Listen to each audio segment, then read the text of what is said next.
When you press down on the trigger of a barbecue lighter, you'll notice it's quite hard work. Like, it's not like pressing the button on a remote control. You actually have to put some effort into it.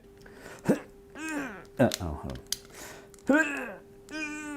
And there's a reason for that. When you press down on the trigger, you're working against quite a stiff spring, so that all that work you do is stored as potential energy in the compressed spring. And in front of that spring is a tiny hammer, so that when the mechanism finally gives way and the spring is released, all that potential energy stored in the spring is turned into kinetic energy in the hammer.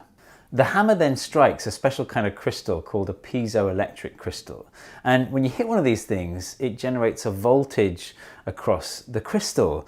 This is the inside of a barbecue lighter. This is the mechanism that houses the spring and the hammer and the crystal. These two wires are coming off the crystal and they're drawing that voltage up to the top of the lighter here. There's still a gap between the two wires at the top here, but the voltage that you produce when you press down on the piezoelectric crystal is so high that electricity can actually jump across that gap, producing a spark. If you send a flammable gas up to the top as well, then the spark will ignite the gas. For a while now, I've wanted to understand how the piezoelectric effect works on the molecular level, and I finally do. And I've also built something to make it easy for anyone to understand how it works. So that's what this video is about. There's a few different types of piezoelectric crystal that you can buy, but I'm going to look at quartz in particular, which is the first piezoelectric crystal to ever be discovered. This is what a giant quartz crystal looks like. It's also a healing crystal, according to the website that I bought it from. It will align your chakras. I don't know if you take it orally or...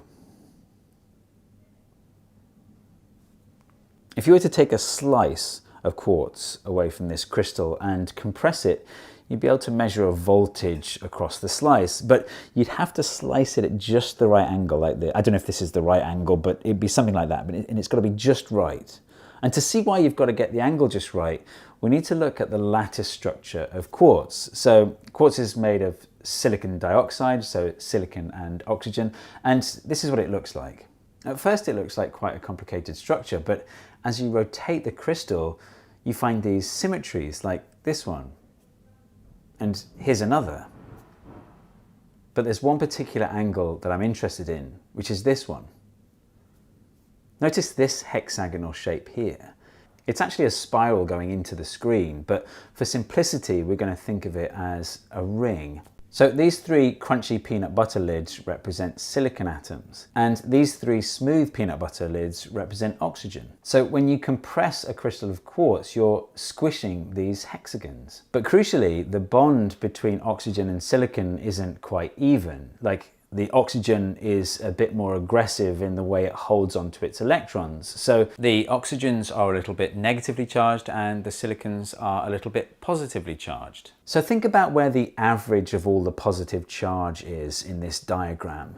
It's a bit like the center of mass, but it's the center of charge. So it's there in the middle between these three silicon atoms. But watch what happens when you compress the crystal. The two side silicons move outwards, but they don't move vertically. And the bottom silicon moves upwards. So the average position of these three positive charges moves upwards slightly. And similarly, think about the average position of the three negative charges. Look, the two side negative charges move outwards, but that top negative charge moves downwards. So the average of the three negative charges moves downwards. So when you compress a crystal of quartz in this exact orientation, you're slightly shifting all the negative charges in one direction and all the positive charges in the other direction. Suppose you've got a square slice of quartz crystal. Let's represent all the positive charge as gold and all the negative charge as red. And in an uncompressed crystal, those negative charges and positive charges overlap exactly. And so you've got this neutral greenish color. But when you compress the crystal, the negative charges shift in one direction and the positive charges shift in the other direction. In the bulk of the crystal, it's still neutral overall. But at the faces, you've got this buildup of positive and negative charge. If you then wire up these faces, well, the positively charged face will be trying to pull electrons towards it from inside the wire, and the negatively charged face will be repelling electrons. And if you bring the ends of those wires close enough together, the electricity will be able to jump the gap, producing a spark. So that's how quartz is piezoelectric, but in general, any crystal can be piezoelectric so long as it fulfills a couple of criteria.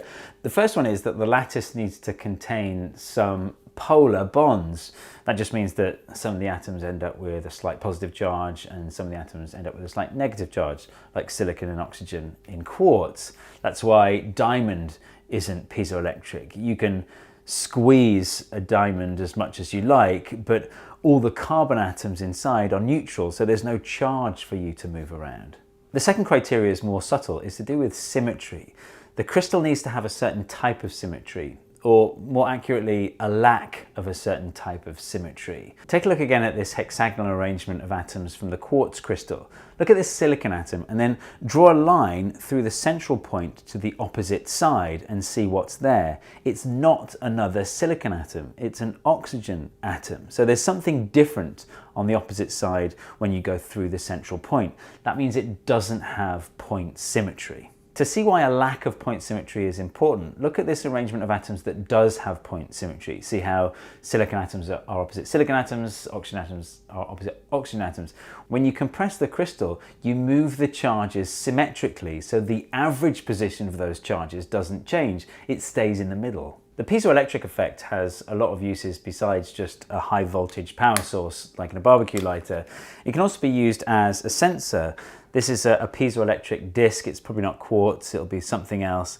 And if I press down on the disc, I can get a bit of a voltage across it. It's sensitive enough to be used as a pickup for sound, so I can actually use it as a microphone. It's not a great microphone, but it is a microphone.